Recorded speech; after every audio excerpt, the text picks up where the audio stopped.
धाराशिवच्या वाशेतील दसमेगावमध्ये मुसळधार पावसामुळे ड्रॅगन फ्रूट जमीनदोस्त झालेले आहे। त्यामुळे सचिन कोठावळे या शेतकऱ्याचे अंदाजे 10 ते 12 लाखांचं नुकसान झालेलं आहे।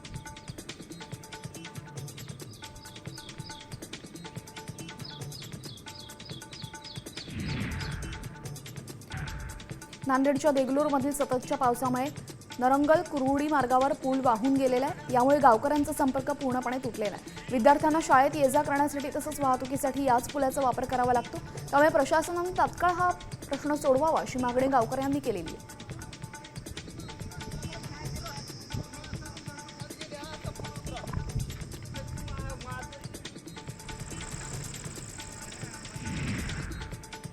तुळजापुरातील नळदुर्गच्या ऐतिहासिक भुईकोट किल्ल्यावरील मादी धबधबा प्रवाहित झालेला आहे। गेल्या 15 दिवसांपासून सुरू असलेल्या सततच्या पावसामुळे बोरी धरण पाणलोट क्षेत्रामध्ये पाणी पातळी वाढली आहे। हे पाणी जवळपास 70 ते 100 फूट खाली फेसाळत जाऊन आदळतंय।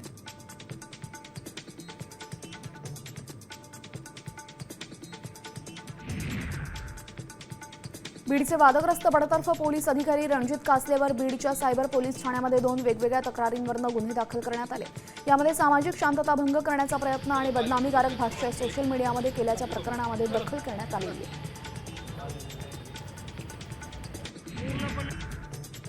बीडमध्ये सावकारी जाचाला कंटाळून व्यापाऱ्यानं आत्महत्या केलेली आहे। संजय कांकरिया असं मृत व्यापाराचं नाव आहे।